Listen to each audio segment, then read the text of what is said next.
He was sentenced to die twice. He murdered 2 women in cold blood and showed no remorse in court. The state of Florida handed him the ultimate penalty, death. But now, just months later, he's no longer on death row. Instead, he's sitting inside one of Florida's most violent prisons, Suwannee Correctional Institution, surrounded by hardened criminals and white supremacist gangs, including one group that sources say he might already be working with. This is a strange, disturbing update in the story of Wade Stephen Wilson, also known as the Deadpool Killer. And this is Dark Realities, where the shadows get exposed.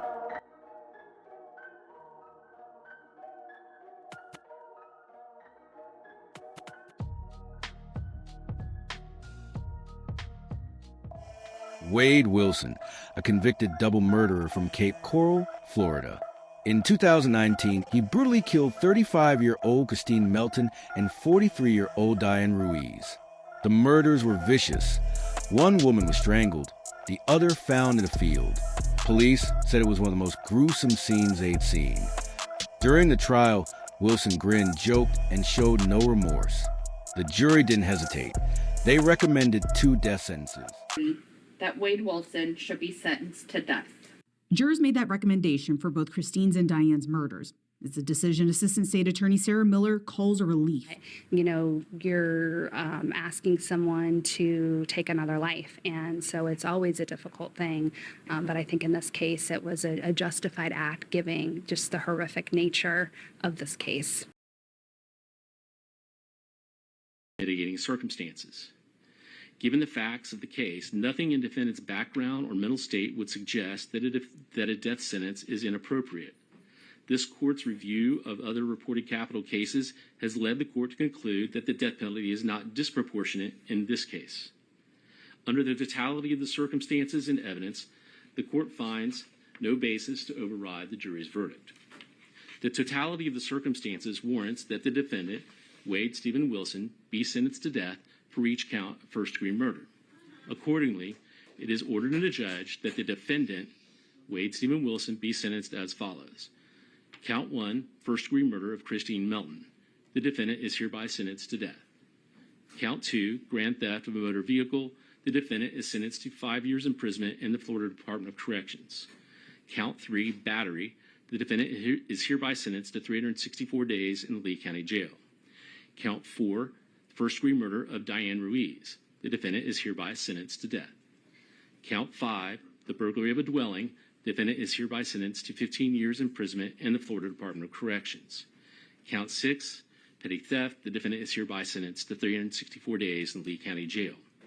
The defendant is given credit for all time served on this case on all counts. All counts are to run concurrent with each other, meaning at the same time. All statutorily mandated fines, fees, and costs as announced on the record are imposed, and the defendant is committed to the custody of the Department of Corrections for execution of this sentence as provided by law. The defendant is hereby notified that these convictions and sentences are subject to automatic review by the Florida Supreme Court. If he cannot afford an attorney to represent him in any appeal, the court will appoint one for him. On the early morning of July 11th, 2025, Wade Wilson was quietly transferred out of Union Correctional. His destination? Suwannee Correctional Institution, located in Live Oak, Florida. Now, here's the twist. Suwannee is not a death row facility. This is extremely rare. When a prisoner is sentenced to death, they're almost always kept at Union or Florida State Prison, where the death row infrastructure exists. So why was Wilson moved? According to official prison records, he's now in disciplinary confinement, isolated from other inmates, limited movement, and no privileges until July 27th. But insiders suggest there's more going on beneath the surface. Suwannee CI is not a random facility. It's a high-level maximum security prison with a reputation for violence, drug smuggling, and organized gang activity.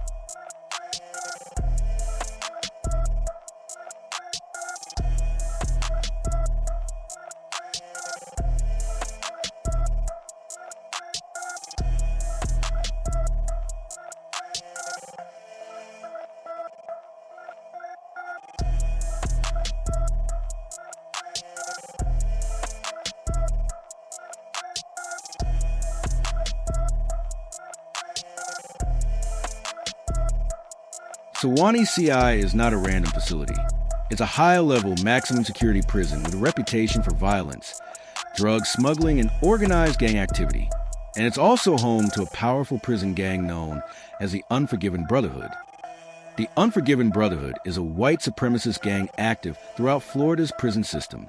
Their reach includes protection rackets, contraband control, and violent retaliation against snitches and rivals.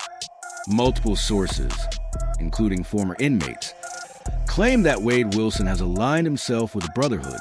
Whether it was protection or ideology isn't clear, but the timing of his transfer is raising eyebrows. Some speculate he may have requested the transfer himself, or that the Brotherhood helped make it happen. Others believe he's being used by corrections officials as an informant or worse as leverage. So why does this matter? Because when the state moves a death row inmate out of a death row prison, they're either punishing him, protecting him, or cooperating with something bigger. Wilson's appeals are still active. His lawyers are working to overturn the conviction or sentencing. Any gang activity or claims of affiliation could affect his legal defense, his prison placement, or even other pending investigations. And if the Department of Corrections is moving inmates based on gang ties, it raises serious questions about corruption and control inside Florida's prisons. In short, this isn't just about one killer. It's about the system he's inside of and who's really running it. So what's next for Wade Wilson? He remains in disciplinary confinement at Suwannee CI. But if the Unforgiven Brotherhood is involved, that isolation may be temporary. Once released into general population, he could gain protection or power behind the walls.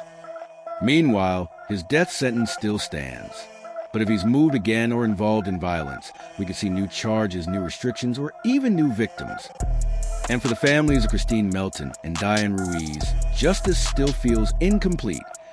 Wade Wilson was supposed to be locked away, awaiting execution. Instead, he's moving through the system and possibly gaining influence from the inside. We're going to keep watching this case, because the deeper we dig, the darker it gets. This is Dark Realities. Subscribe, hit the bell, and drop a comment if you want updates. You won't believe what's coming next.